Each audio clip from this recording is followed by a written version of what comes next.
are this close to freedom, bro. Satan's world is over. It's right here. The Honorable Minister Louis Farrakhan said that the world of white supremacy is on its deathbed. If that is the case, then we gotta put the last few nails in that coffin, bro. We right here. We buying up land. We coming together with finances and economics. We're building our own schools. We have our own grocery stores. We're owning transportation systems, bro. We building. We coming out with technology. We are owners. We have patents. We have all this stuff. We are entering into international trade and commerce with our brothers and sisters across the diaspora. Hold up. Keep your foot on the damn gas. Do not slow down. Ever. Don't do it. We right here. It happened before. We started slowing down. We started getting paid. No, we're going to give you a toilet. We integrate you into the, hey, Brown versus Board of Education. You come into our schools. Hey, give up all your baseball league. Jackie Robinson, you can come on into this. Forget the Negro leagues. Even though y'all better, even though we wanted y'all because you're talented, but go ahead and disband all those. Hey, we know you had 60 overall black towns. It wasn't just Tulsa. You gave all of that up to come on in and be accepted by us. We are right there. Keep pushing. Sounds good, doesn't it? But before I get into giving you my response to all this stuff, I'm breaking down. I need to say right now that I don't have a problem with Rizza Islam. I think he pronounced his name Rizza. I don't have a problem with Brother Rizza because Brother Rizza is me 30 years ago. I can't knock him because I was just like that 30 years ago. I was the same way, spitting information, regurgitating a whole bunch of stuff. That was the same. I was a walking encyclopedia back then, man. I mean, I could just, off the dome, I had so much information in my head. I could repeat so much. I wooed and wowed everybody. Everybody always thought, oh man, Brother Kush so smart. Ooh, Brother Kush. I was a fool. I just didn't know it. And I'm not gonna say I was a fool. I was still developing. I was still growing. There's another young brother on YouTube, I think he's like a Hebrew Israelite or something, called himself Yusuf Too Deep. The young brother be preaching. And I was listening to him the other day laughing. Not laughing at him, but laughing at myself. Because he is me 40 years ago. I was once just like him. I was once tying everything into religion. I was once this super spiritual person. Everything had to fit within the confines of a religious belief. I was like that too. But now I'm here. Now I stand before you as an elder. Now I stand before you as a wise man. A man that has traveled the more than 33 years that's required to reach the shrine of intelligence. Now that I am here, I can look at you, my brothers, my sisters, with a straight face and tell you Rizza Islam and the Nation of Islam is wrong. Let me explain why on this edition of Philosophical Friday, right here, right now, on the Black Alpha. Let's roll, my brothers and sisters.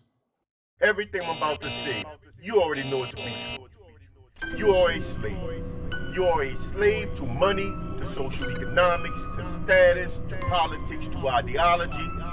You have sold your soul to have a place in a world order that you should naturally oppose.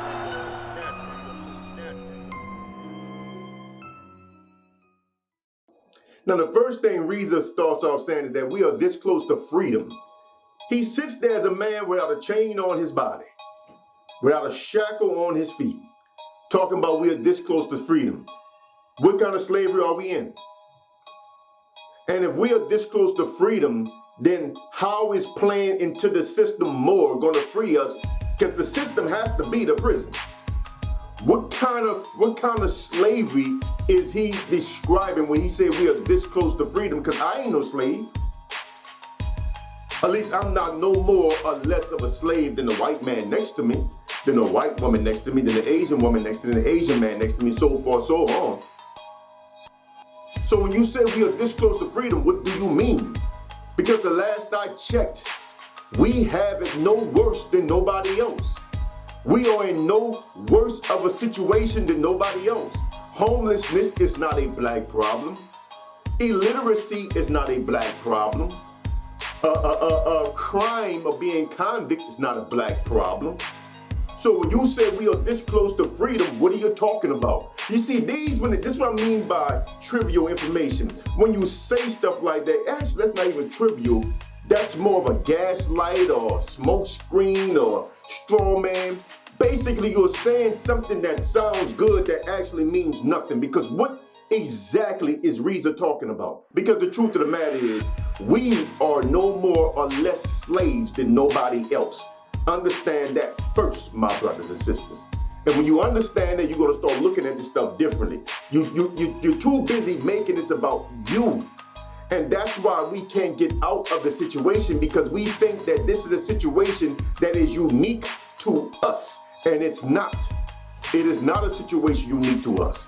So once you accept that, then you can start moving differently, and you can actually start making real changes within your life and the lives of your associates and close people that really matter. And then right after that, he come in and say how the Honorable Minister Louis Farrakhan said that the world of white supremacy is on his deathbed. But that's the same thing Elijah Muhammad was saying 70 years ago. This is the teaching. They've been telling us that. This is the same things I was hearing in the early 80s. It's the same thing I was hearing all through the 90s. It's the same thing I was hearing all through the 2000s, early 2000s, then the 2010s. Now we're in the 2020s. I've been hearing this since I can remember. And to me, we are further away from success today than we were back in the 60s, back in the 50s, back in the 70s. We're further away. I can tell you that the way our community was in the 70s, it's much better than the way it is now.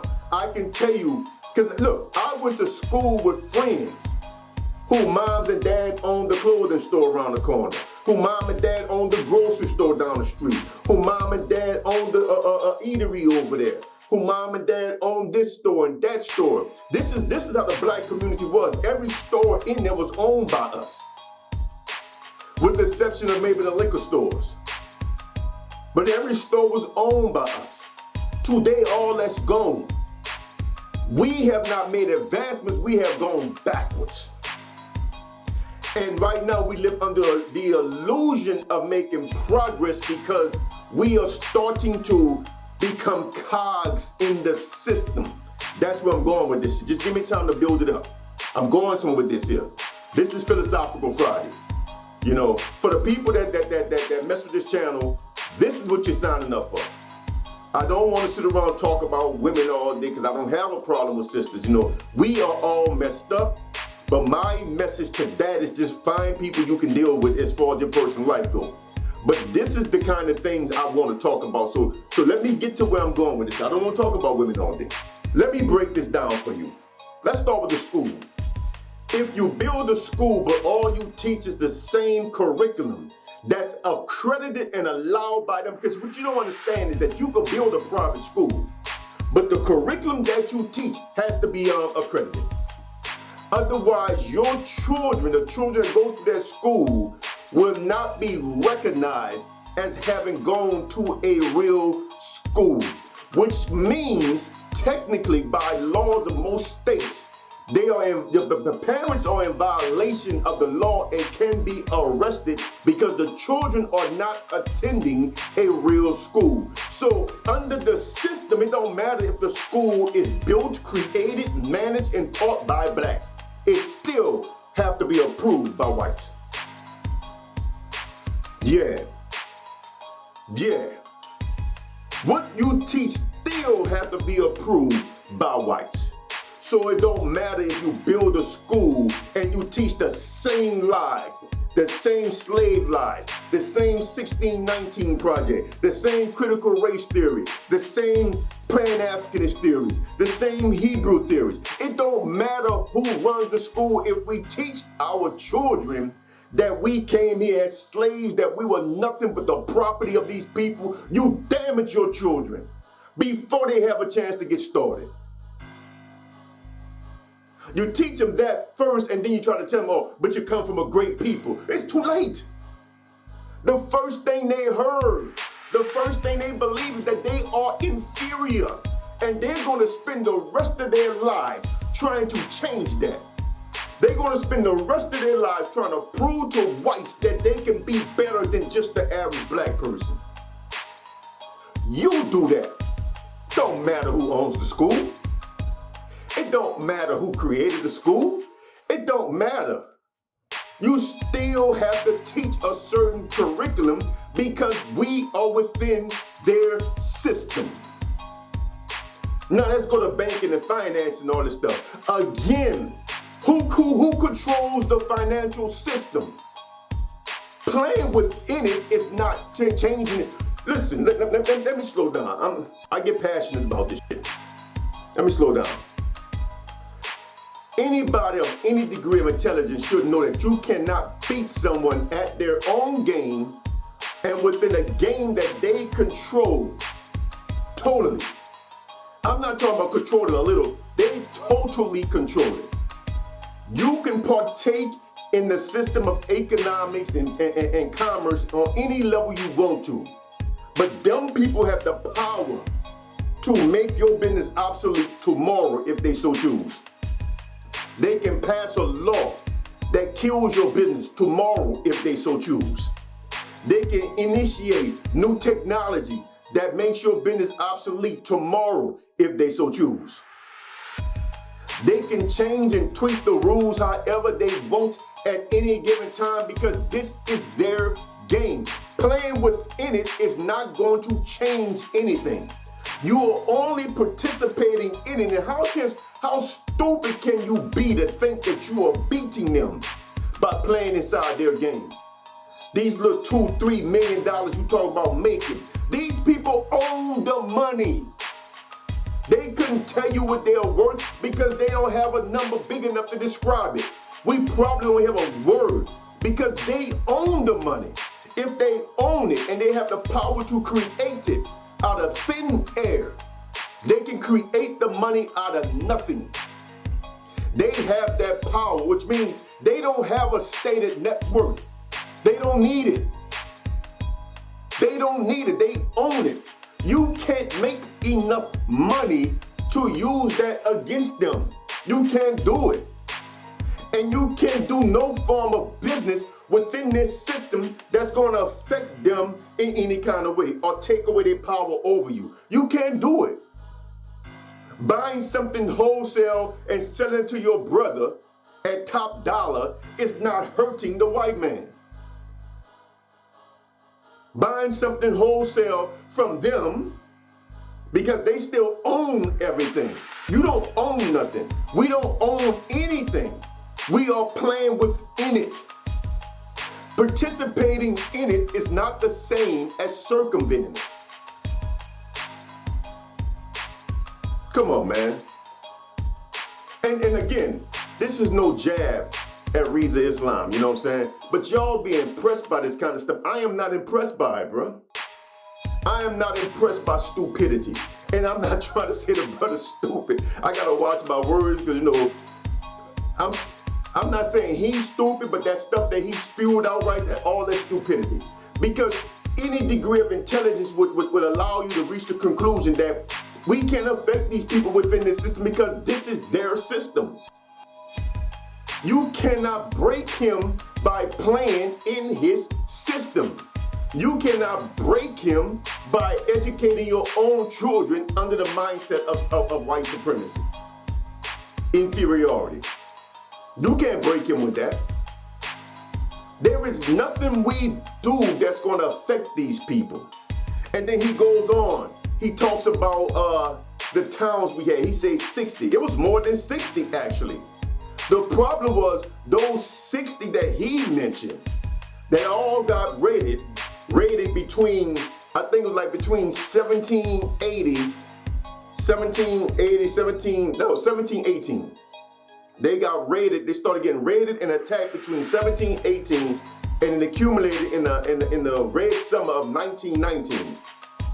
But it was like a 200-year span that they was raiding black towns and just massacring people and destroying the businesses and everything. But the problem is we had businesses.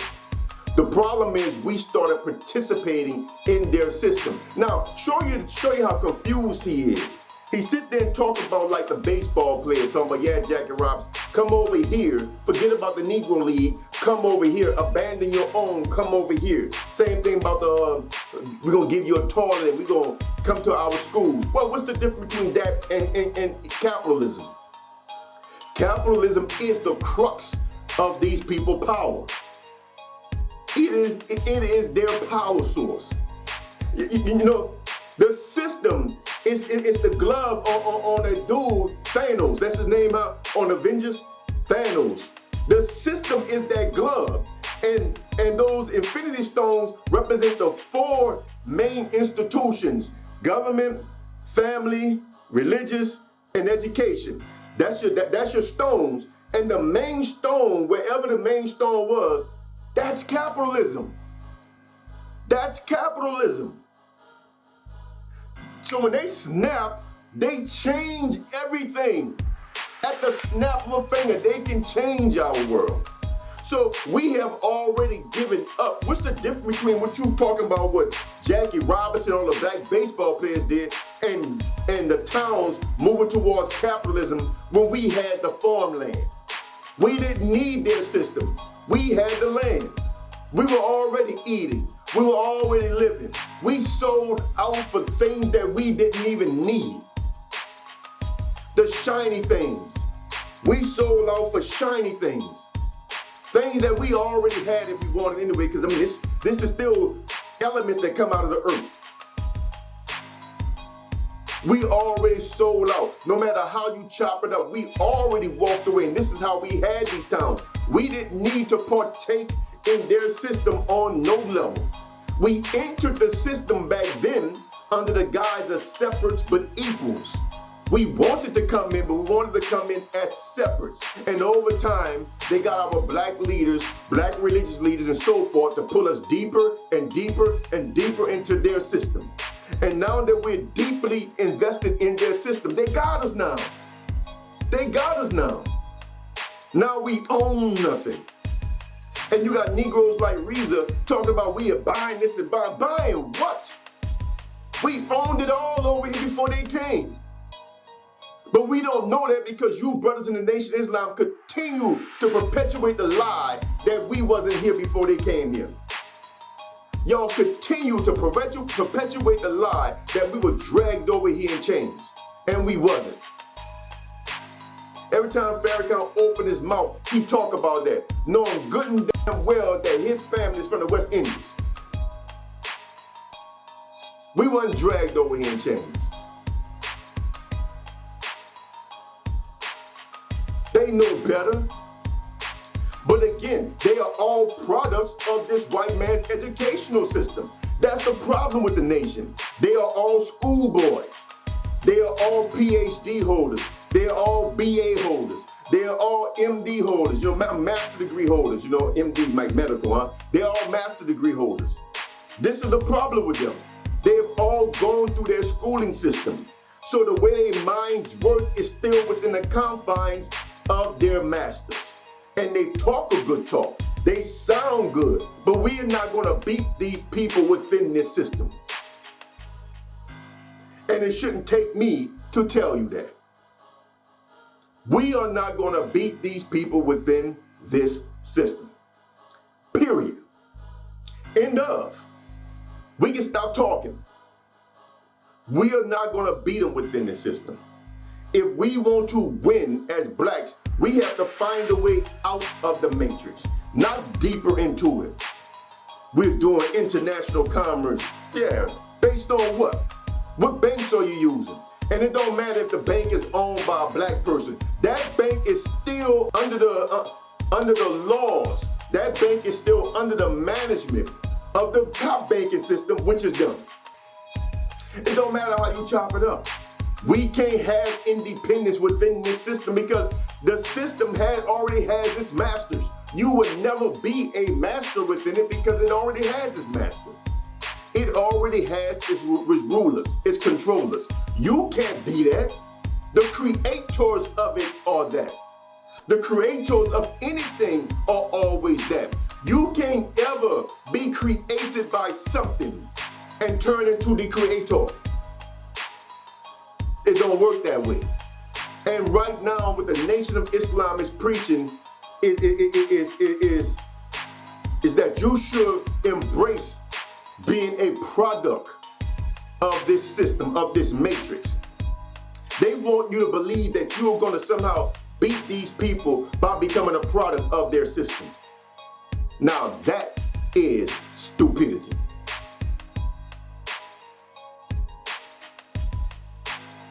The answer is not deeper in, my brothers, my sisters. The answer is out. Now, I won't get into how we get out right now. I gotta save that for later. Actually, I gotta save that for a different platform. I can't put that on YouTube because they don't yank my videos. But the answer is not deeper in. The answer is out of the matrix. Free your mind and your body will follow. Your actions will follow. But our minds are not free because we think that we have to do what they say do. We think that the only way to live is how they say we're supposed to live. Shame on a nation, shame on the Moors, shame on the Hebrews, shame on the Pan-Africanists, shame on all educated Negroes, shame on all of y'all. Shame on y'all. Y'all are the original human beings of this planet, letting the last human beings tell y'all how to live. Now, think about that. Like the video, share the video, subscribe to the channel. Till next time, I'm out of here. I'm Brother Kush, aka the Black Alpha. Salam.